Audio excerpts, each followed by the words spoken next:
My name's Tony Jones, and I'm with the Pennsylvania Cyber Charter School.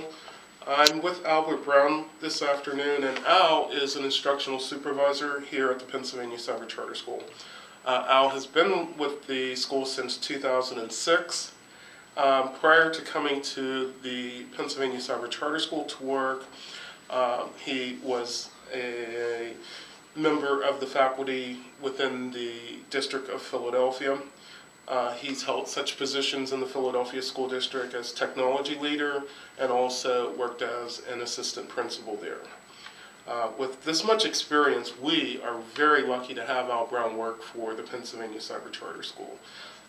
He comes with a diverse background, working with students of multicultural backgrounds and technology, combined with being a great communicator as he is, and the ability to pull people together and work in a productive, collaborative environment with parents and colleagues. So I just wanted to state this up front to everyone so that everyone knows that we're very fortunate to have you with us, Al. Thank you very much. It's a privilege to serve in your project.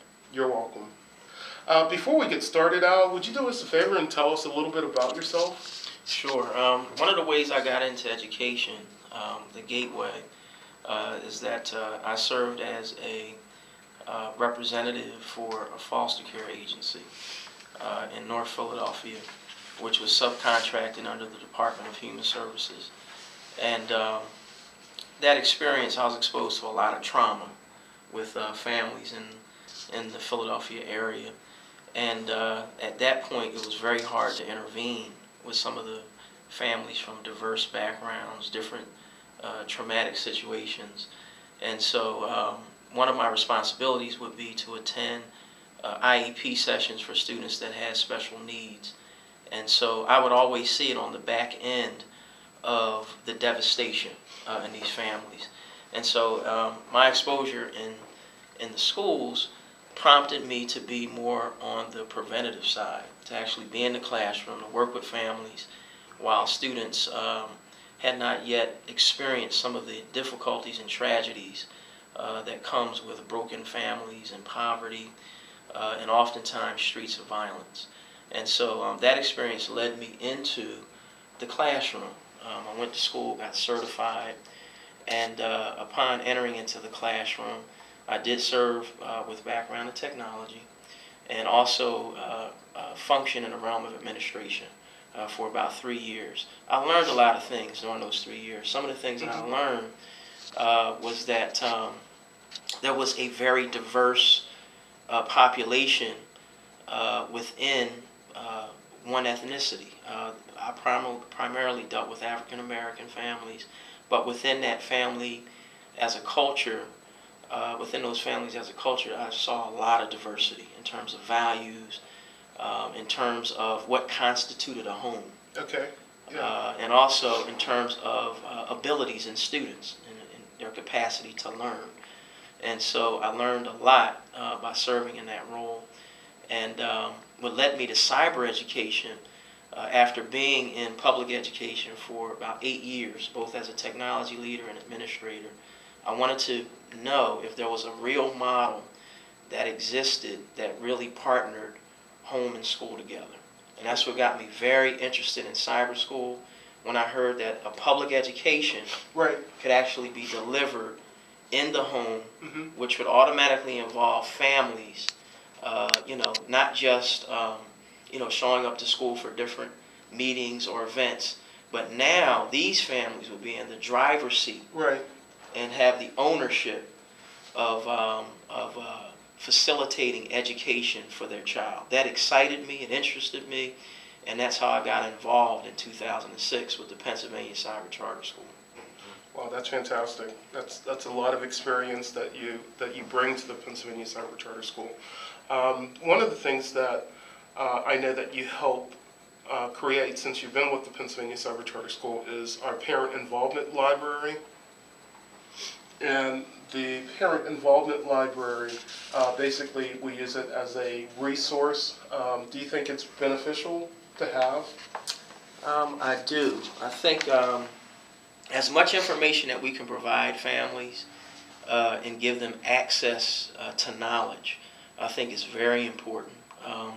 One of my philosophies of education is not just educating a child, Okay. but educating the entire family. And That's great. as much resources that we can give the family to help promote the culture of being a lifelong learner is very important. So I think any type of information that we can make accessible to families would be very helpful.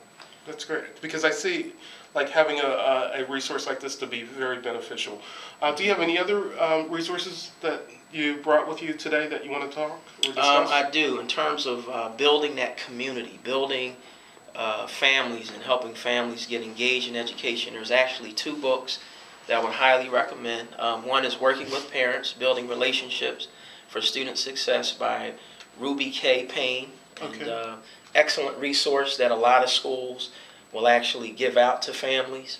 Another excellent resource for educators is 101 Ways to Create Real Family Engagement.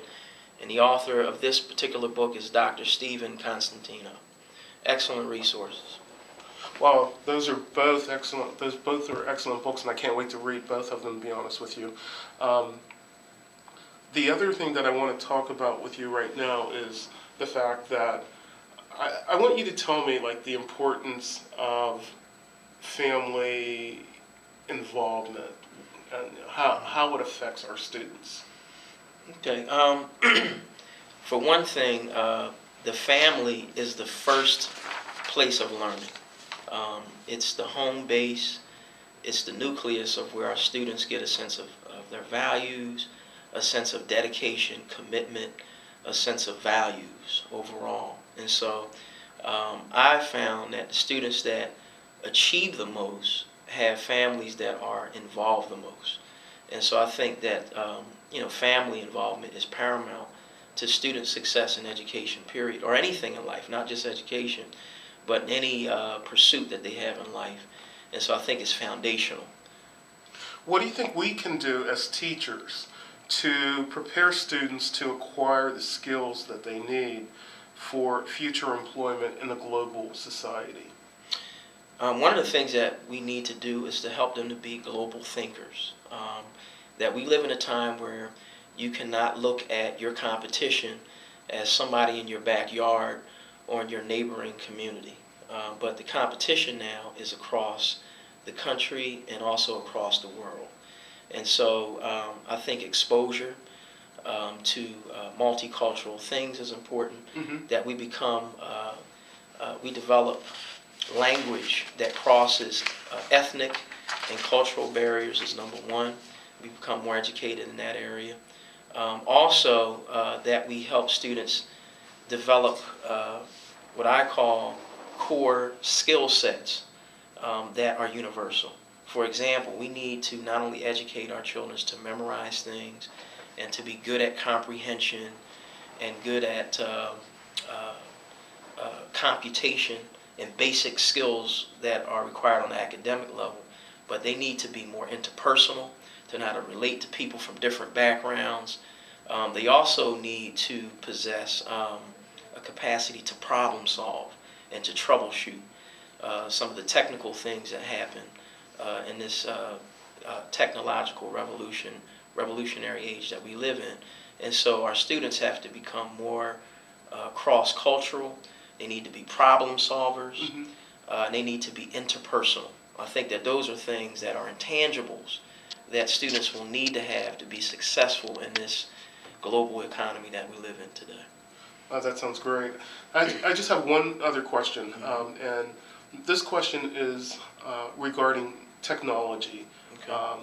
Do you see technology as a hindrance, or do you see technology as a benefit for our families, especially some of the families that are struggling financially, or that are struggling, let's say, from a lower socioeconomic status area, that might not have the money to have the most updated technology, as far as the most updated, like an iPad, or the newest iPhones. Right. How do you think technology, the role that technology plays in education?